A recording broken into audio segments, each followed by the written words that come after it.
जानी के साथ ईरान की बासिज फोर्स के चीफ को भी मारने का दावा किया है, लेकिन ट्रंप को बहुत बड़ा झटका लगा है। ट्रंप सरकार के एक सुपर सीनियर अधिकारी ने ईरान युद्ध के खिलाफ इस्तीफा देकर बगावत का ऐलान कर दिया है।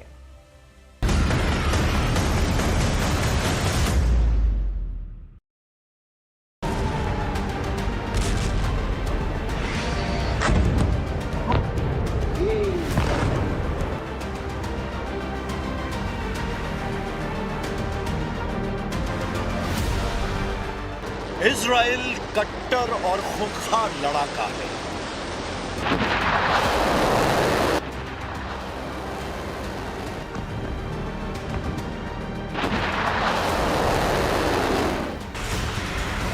ऐसा लड़ाका जो पहले मारता है फिर तमाशा बनाता है।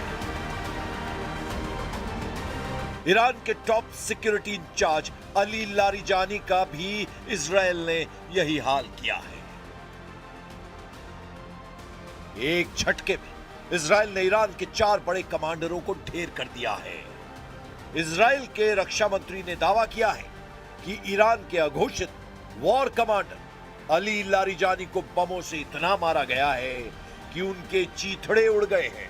लारिजानी से भयानक मौत इजराइल ने बासिज पैरामिलिट्री मिलिशिया के चीफ गुलाम रेजा सुलेमानी को दी है। सुलेमानी के डिप्टी सैयद कारिशी मिसाइल धमाकों में बेमौत मारे गए हैं। यही नहीं, इजराइल ने ईरान के IRGC वायुसेना के चीफ को मार डालने का दावा किया है। नेतन्याहू का अगला टारगेट अब IRGC के डिप्टी चीफ अहमद वहीदी है। הבוקר חיסלנו את עלי לריג'ני. עלי לריג'ני זה הבוס של משמרות המהפכה, שזה חבורת הגנגסטרים שמנהלת בפועל את איראן. אנחנו חיסלנו לצידו גם את מפקד הבסיס, זה העוזרים של הגנגסטרים, שהם מפיצים טרור ברחובות טהרן וערים אחרות של איראן נגד האוכלוסייה.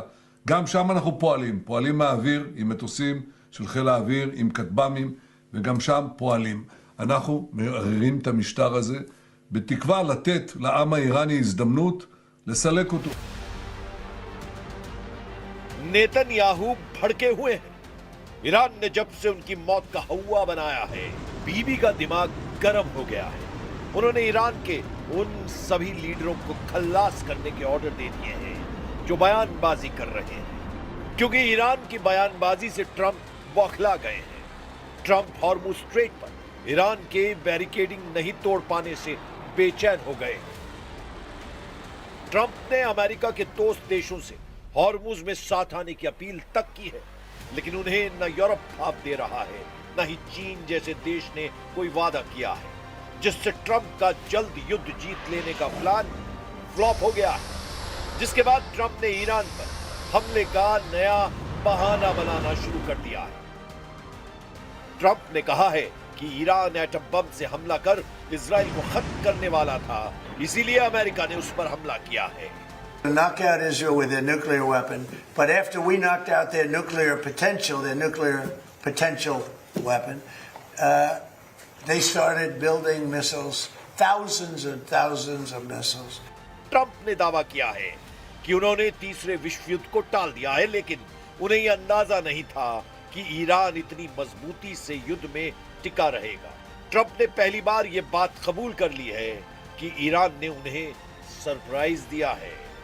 There was no expert that would say that was going to happen. It's not a question of like, gee, should you have known? And if we did know, big deal. I mean, we have to do what we have to do.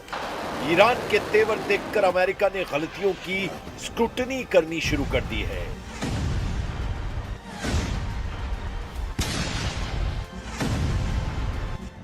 Trump ने अब खुफिया report के भरोसे रहना बंद कर दिया है। ट्रंप ने ईरान के खिलाफ अब अरब वर्ल्ड से सहयोग बढ़ाने का मन बना लिया है। युद्ध विराम को लेकर बढ़ रहे कंफ्यूजन को भी ट्रंप ने क्लियर कर दिया है। ट्रंप ने जितनी बार भी सीज फायर का दावा किया, ईरान ने उसे गलत साबित कर दिया है। वॉर जोन से भी अमेरिका के पीछे हटने के अपडेट मिल रहे हैं। अमेरिका ने खाड़ी देशों के करीब से अपने 2 नेवी शिप को दूर शिफ्ट कर लिया है। युद्ध के बीच यूएस नेवी ने 2 माइंस खोजने और हटाने वाले जहाज USS टुल्सा और USS सांता बारबरा को मलेशिया के पेनांग में नॉर्थ बटरवर्थ कंटेनर टर्मिनल पर भेजा है। ये दोनों जहाज इंडिपेंडेंस क्लास के हैं और समुद्र में बिछाई गई माइंस को खोजने और हटाने के लिए खास सिस्टम से लैस है। इनके पास विस्फोटकों का पता लगाने और उन्हें निष्क्रिय करने के लिए अंडर वाटर ड्रोन, सोनार और हेलीकॉप्टर का इस्तेमाल शामिल है। अब ईरान वॉर जोन में ट्रंप का अकेला लड़ाका यूएसएस कैनबरा तैनात है। वहीं ईरान ने पूरे समुद्री इलाके को 5000 बारूदी सुरंगों से पाट रखा है। ईरान मिलिट्री प्रवक्ता इब्राहिम जोल्फागरी ने ट्रंप को धमकी दी है कि उनके ऑपरेशन फ्यूरी को ईरान ऑपरेशन फियर में बदलने वाला है। Message to the President of the United States. The outcome of war cannot be determined by tweets. The result of a war is determined in the field, the very place where you and your forces do not dare to approach, and you can only talk about it in your tweets. It's better to name this war as Epic Fear instead of Epic Fury. America Iran के हथियारों को तबाह कर रहा है। Israel Iran की leadership के सफाई में लगा है। फिर ईरान कितने दिन तक युद्ध में टिका रह सकता है? क्योंकि अब तो युद्ध में कमांड दे रहे अली लारिजानी भी नहीं है। अमेरिका और इजराइल ये मानते हैं कि युद्ध का कंट्रोल लारिजानी के हाथों में था। अली लारिजानी कोई साधारण लीडर नहीं थे। उन्हें ईरान के प्रॉक्सी साम्राज्य, जिसमें हिजबुल्लाह, हमास, हुथी जैसे कट्टर लड़ाका ग्रुप शामिल है, का असली आर्किटेक्ट कहा जाता था। अली लारिजानी ही फाइटर ग्रुप के लिए पैसा, हथियार और कूटनीतिक कवच तैयार करते थे।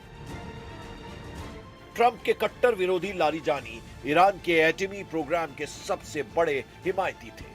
उन्होंने ही अमेरिका को बड़े शैतान और इजराइल को छोटे शैतान का नाम दिया। युद्ध भड़कने के बाद लारिजानी ने मुसलमान देशों को जमकर खरी खोटी सुनाई। खुद को अल्लाह का बंदा बताने वाले लारिजानी की चिट्ठी की खूब चर्चा हुई थी। अली लारिजानी ही थे जो अमेरिका के साथ एटमी डील को फाइनल कर रहे थे। अली लारिजानी ही थे जिन्होंने खाड़ी देशों में अमेरिका का साथ देने वालों को मिसाइलों से दहलाने के ऑर्डर दिए। लारिजानी के जाने के बाद ईरान का अगला वॉर कमांडर अहमद वहीदी के बनने के चांस सबसे ज्यादा है। हालांकि ट्रंप आर्मी की कोशिश है कि नए कमांडर के ऐलान से पहले ही जंग खत्म कर दी जाए। अमेरिका इजराइल ने पहले फेज के हमलों में ईरान के एयर डिफेंस, उसके कमांड और कंट्रोल को खत्म कर दिया है। पहले राउंड में ईरान के मिसाइल और ड्रोन लॉन्च इंफ्रास्ट्रक्चर को कमजोर कर दिया गया है। अमेरिका और इजराइल के हमलों का दूसरा फेज अभी चल रहा है।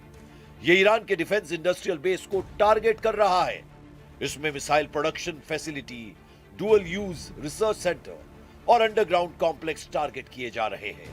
ईरान की असल ताकत कही जाने वाली मिसाइलें, परमाणु ढांचा, हवाई सुरक्षा, नौसेना और प्रॉक्सी कमांड नेटवर्क की कमर तोड़ दी गई है।